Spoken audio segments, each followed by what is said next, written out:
প্রতিবন্ধীকে গুরুত্ব দিয়ে ঢালাই রাস্তার কাজের সূচনা। প্রতিবন্ধী সহ প্রতিবেশীর দীর্ঘদিনের দাবি ছিল পাকা রাস্তার। বৃষ্টি বাদলের দিনে কাঁচা রাস্তায় হাঁটতে গিয়ে প্রতিবন্ধী সহ প্রতিবেশীর বেশ সমস্যা হতো। এই সমস্যা বিগত সময়ে বারবার মেম্বার প্রধানকে জানালেও সমাধান হয়নি বলে অভিযোগ। তবে বর্তমান এনায়েতপুর অঞ্চলের উপপ্রধান মাহবুবুল হককে বিষয়টা জানালে তিনি গুরুত্ব দিয়ে দেখে ঢালাই রাস্তার কাজের ব্যবস্থা করেন। মালদার মানিকচক ব্লকের এনায়েতপুর অঞ্চলের পশ্চিমপাড়া এলাকায় এনায়েতপুর গ্রাম পঞ্চায়েতের তরফে পঞ্চদশ অর্থবর্ষে 90,000 টাকা বরাদ্দকৃত অর্থে আজ ঢালাই রাস্তার কাজের সূচনা হলো। ঢালাই রাস্তার কাজ হয় প্রতিবন্ধী সহ প্রতিবেশী বেশ খুশি। আজকে ঢালাইয়ের সূচনা লগ্নে উপস্থিত বিশিষ্ট সমাজসেবী শেখ শাহে আলম, উপপ্রধান মাহবুবুল হক, গ্রাম পঞ্চায়েত সদস্য শেখ সিরাজুল সহ অনেকেই। প্রতিবন্ধী কোহিনুর বাবু বলেন, আমি প্রতিবন্ধী, কাঁচা রাস্তায় বৃষ্টি বাদলে বেশ সমস্যা হতো। বিগত সময়ে মেম্বার প্রধানকে বারবার জানিয়েছে, কোনো লাভ হয়নি। তবে উপপ্রধান মাহবুবুল হককে বলতেই তিনি সমস্যাটা গুরুত্ব দিয়ে দেখেছেন। আজ ঢালাই করা হলো, এবার হাঁটাচলায় সুবিধে হবে। এনায়েতপুর গ্রাম পঞ্চায়েতের উপপ্রধান মাহবুবুল হক বলেন, নির্বাচনের সময় এলাকাবাসী আমাকে এই কাঁচা রাস্তার সমস্যা বলেছিলেন। আজ তাদের সমস্যার সমাধান করতে পেরে ভালো লাগছে। এনায়েতপুর গ্রাম পঞ্চায়েতের তরফে 90,000 টাকা ব্যয়ে ঢালাই রাস্তা করা হলো। 148 নম্বর বুথে এই রাস্তা ঢালাই হলো এনায়েতপুর গ্রাম পঞ্চায়েতের তরফ থেকে। মাহবুবুল হক আমার মেম্বার আছে তার বুথে।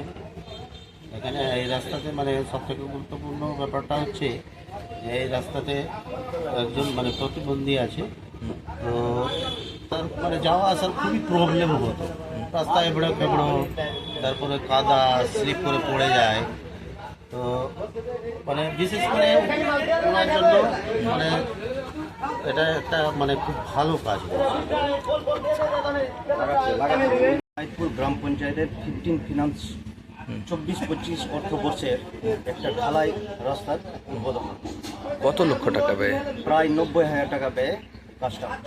কোথায় হচ্ছে এটা? এটা এনায়েতপুর পশ্চিমপাড়া। আচ্ছা, বলছি কি দাবি ছিল এলাকাবাসীর, কি সমস্যা ছিল? এখানে যখন ভোট প্রচারে আমি আসি তখন এখানকার মানুষ এই রাস্তার সমস্যা জানিয়েছিল।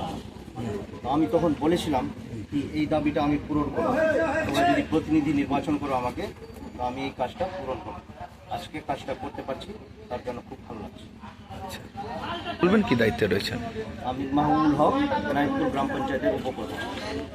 রাস্তা ঢালা হচ্ছে এনায়েতপুর অঞ্চলের। আমি একজন বাসিন্দা, কোহিনুর খাতুন, একজন প্রতিবন্ধী। অনেক দিন ধরে আমাদের এখানে কাঁচামাটি ছিল। অনেকবার মেম্বার প্রধানকে বললাম যে দাদা এটা ঢালাইটা করে দেন, আমার বৃষ্টি হলে আমি নিচে নামতে পারছি না, বাড়িতে একটু হয়ে গেলে কাঁচা হয়ে গেলে আমি পড়ে যাচ্ছি। তো কেউ কিন্তু গুরুত্ব দেয়নি। অনেকদিন ধরে বললাম, যখন শুনেনি, এইটা যে মেম্বার হয়েছে আমাদের মাহবুব, শেখ মাহবুব, ওকে বললাম 3-4 বার গিয়ে, প্রধানকেও বললাম। ওনারা 3-4টা মেম্বার মিলে, আলিমুলও ছিল, শেখ ইমরানও ছিল, ওদের সবাইকে বলেছি। এরা কিন্তু মাহবুব গুরুত্ব দিয়ে লড়াই করে আমাদের এই রাস্তাটা ঢালাই করছে। আমি এতে খুব ধন্যবাদ, ওকেও ধন্যবাদ জানাচ্ছি আমাদের এই পাকা রাস্তা করার জন্য। আচ্ছা, আপনার নাম? কোহিনুর খাতুন। কোন জায়গায় হচ্ছে এটা? এনায়েতপুর বাবুপাড়া। আচ্ছা। বিয়ে হোক বা যে কোনো অনুষ্ঠান, ছেলেদের আধুনিক মানের পোশাকের বিপুল কালেকশন নিয়ে হাজির গোয়ালপুকুরের সরকার ড্রেসেস। ভালো ব্র্যান্ডের জামা কাপড় নিতে চান? তাহলে আর দেরি কিসের? এক্ষুনি চলে আসুন সরকার ড্রেসেসে। গোয়ালপুকুরের শাহাপুর বাজারে খুলে গেল সরকার ড্রেসেস। ব্র্যান্ডেড জিন্স প্যান্টে রয়েছে কালারের পুরো গ্যারান্টি। ব্র্যান্ডেড জিন্স প্যান্ট ছাড়াও রয়েছে shirt, T shirt, Panjabi, cargo jeans, cotton pant, half pant সহ যাবতীয় পোশাক থাকছে এখানে। সকল প্রকার কেনাকাটায় থাকছে আকর্ষণীয় উপহার। তাই আজই আসুন আমাদের প্রতিষ্ঠানে। আমাদের ঠিকানা সরকার ড্রেসেস, শাহাপুর বাজার, গোয়ালপুকুর, উত্তর দিনাজপুর।